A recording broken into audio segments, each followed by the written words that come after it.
যে রাধা গোবিন্দ, রামকৃষ্ণদেব, মা ভবানী, মা তারা, সারদা মা, আর এই যে মা ভবতারিণী, বাউল বাউলি গান গায়। হ্যাঁ, আমার আজকে খুব নিঃশ্বাসে কষ্ট হচ্ছে। মা গো, কিছু করো একটা। এই যে মা ভবতারিণী,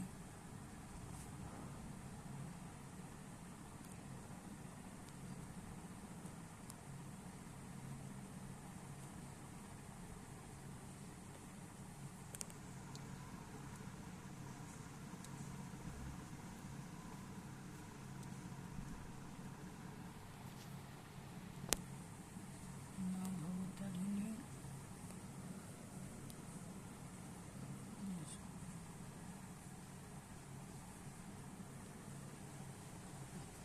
মা ভবতারিণী, তারা মা, ভবানী মা, সারদা মা, রামকৃষ্ণদেব।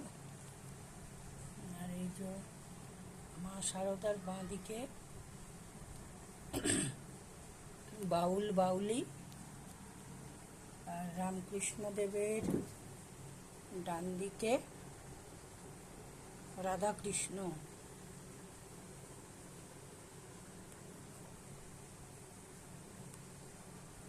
এই মা জীবন্ত, এই মা চলন্ত। এই মায়ের কাছে যা কামনা বাসনা করেছি, মা তাই পরিপূর্ণ করেছে।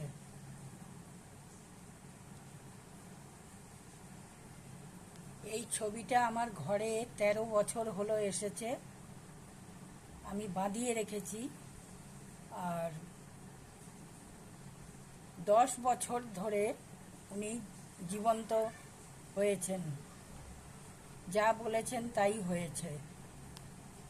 অনেক ভক্ত আসে, কিন্তু কিছু কিছু লোক এমন আছে যারা বিশ্বাস করে না। যেমন আমাদের পরিজনের অনেক লোক আছে, তারা বিশ্বাস করে না।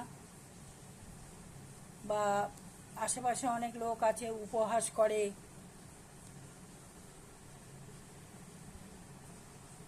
কিন্তু আমি জানি, আর যারা আমার সঙ্গে জুড়ে আছে, যেরকম গীতা, মিনু, দীপক, সুনীল, তারপরে তাপসী, বিশাখাপট্টনমের তাপসী, কলকাতার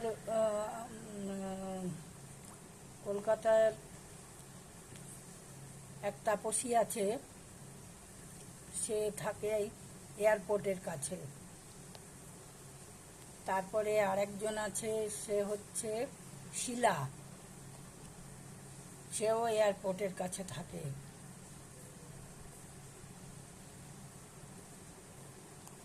সব ফোনে কথাবার্তা হয়, কারোর কিছু জিজ্ঞাসা করার থাকে তো জিজ্ঞাসাবাদ করে। আজকে আমার মনটা ভীষণ খারাপ হচ্ছিল। আজ শনিবার, ঠাকুরের মন্দির পরিষ্কার করছি, পুজো করব সন্ধ্যাবেলা মায়ের।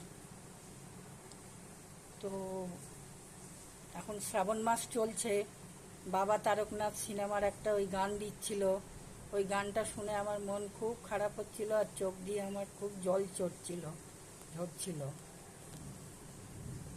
আমার স্বামীর কথা মনে পড়ে যায়,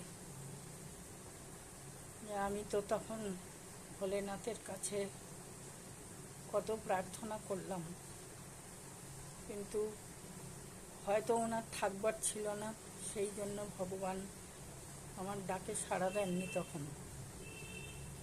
কিন্তু আজ আমি এখন যখনই যেটা বলি, আমার কথা শোনেন, বা অন্যান্য ভক্ত যারা আসে যায় তাদের কথাও উনি শোনেন। আমি বেশি ভিডিও করতে চাই না, কেন কি সব উপহাস করে, এইসব জিনিস নিয়ে উপহাস করে। আমার গুরুদেব, ওনার সমাধি হয়ে গেছে 99-এ, আর আমার গুরুমন্ত্র হয়েছিল 86-এ। সেই জিনিসটা নিয়েও অনেকে উপহাস করেছে, কিন্তু ঈশ্বরই জানে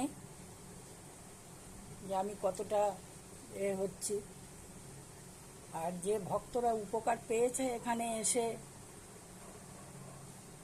কত লোক এমনও আছে। পিঙ্কি বলে একজন ছিল বিজনেসম্যান, সে এখানে এসে তার মানে একরকম বলা যায় যে মানুষের যখন মৃত্যু আসে তো ভগবানের স্মরণেই এসে যায়।